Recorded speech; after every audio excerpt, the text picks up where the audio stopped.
1962, alors que JR sévissait à Dallas aux États-Unis, un tout jeune cow-boy appelé JC jouait aux courses avec sa mère grand. Hé, mère grand, et alors si je jouais l'or, tu railles? Hein, Ross? Ah oui, non, pardon, rein, ah ben c'est super comme nom, hein, de cheval d'eau, hein? Mais c'est un superbe tocard, ça. Ja, maar c'est juste un tocard, c'est pas grave. Alors, premièrement, fais-toi mieux, il y a été jeté l'or, tu railles, ça, c'est... Yo, de roquepine, yo, bien Sandre, Pellino, comme tu sais, l'or, tu railles, voilà.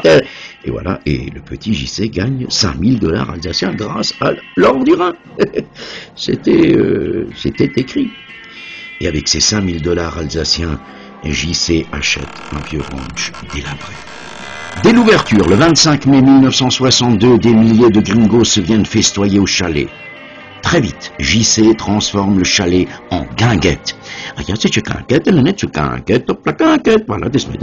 Et le lieu devient en quelques années le repère préféré des bandits de la nuit. En 1963, il se marie avec Danny et ensemble, ils embellissent leur vieux ranch et le transforment en belle hacienda avec un immense jardin. Schöner Jardin, mais sérieux, schöner Jardin. Ensemble, ils règnent en empereurs des nuits strasbourgeoises. Durant cette période, JC utilisera tous les moyens de locomotion haute gamme de l'époque et défraye la chronique. Les clubs rivaux finissent par péter les plombs. Il faut l'arrêter, madame, il faut l'arrêter, donc je pète les plombs. Mais pour JC, la concurrence, ça stimule. Il faut dormir péniche stimuler, il faut une concurrence. Alors là, je viens de stimuler tout. Peut stimuler. Il transforme son chalet en énorme complexe de nuit. L'espace JCH. Le club remporte le Grand Prix des Lèvres d'Or en 1970. Meilleure discothèque de France, Van Split. Et avec la complicité de son ami Bruno Euka, dit Billy the Kid, ils organisent des concerts. On va se faire concert. Des artistes du monde entier sont à l'affiche. Genesis. Non, Jean-Claude, 6, 7, 8, 9, 10, c'est Genesis. Ah, Genesis, oui. Bill Haley, Vince Taylor, Caravan, Magma, Triangle, Gong, Titanic, Pretty Things, Variation, Ange, etc. Bien sûr, le chalet affiche complet. Et cela continue d'énerver les concurrents. C'était énervé, tu. Qu'est-ce que je l'ai. Mais qu'est-ce que comment on peut faire pour l'arrêter, Tarchita? Arrêtez-le. Au début des années 1980, on ne sait par quelle ruse de Sioux, JC réussit à chipper l'émission pour le plaisir à son concurrent direct Chris George du Charlize, et celui-ci reconnaît d'ailleurs sa défaite en public. Ben, qu'est-ce que je reconnais ma défaite en public, tu t'es rechisé, là j'ai bien défaité en public, je t'ai défaité, oh. Il fait tourner ses rideaux en bourrique et produit avec France 3, FR3 de l'époque, 120 émissions. Toutes les stars du moment feront un passage au chalet de ce compte, 1982, la fin d'une love story. Danny et JC se séparent.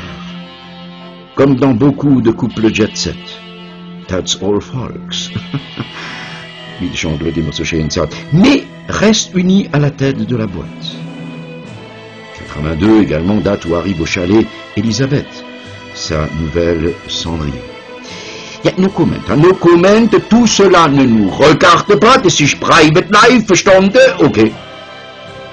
Et c'est en quatuor infernal que JC, Danny, Elisabeth et Théo, le directeur artistique, vont mettre le feu aux poudres. La Chalet Connection est née et fait rage. Et alors là, les rebelles attaquent de toutes parts. Mais attends, mais tu me dis attaquer de toutes parts, c'est quoi, attaquer. Bon, là, alors par n'importe quel moyen, alors ça, c'est pas n'importe quel moyen, tu as terminé le roman, c'est sûr qu'il faut l'arrêter, arrêtez-le. Sentant le danger, JC et son équipe utilisent de nombreux déguisements pour amuser ses fidèles gringos et pour déstabiliser ses rebelles. Et alors là, mes amis, tous les coups sont permis. Ils se déguisent successivement en cow-boy, bien sûr, mais aussi en explorateur, en travesti, les gambinades, en indien, en clown, en romain, en tahitien, en chinois, en vamp, en bluebird girl, soit Tommy, en vampire, en âne, et même en Père Noël. 1980-1990, alors là, c'est les années disco. Les années disco, mon ami, ce sont les 10 plus belles années de JC et sa bande. Les trophées et les récompenses pleuvent. D'ailleurs, la récompense la plus prestigieuse, le trophée Prestige de la Nuit française, lui est remis en 2004 au Lido par Herbert Léonard,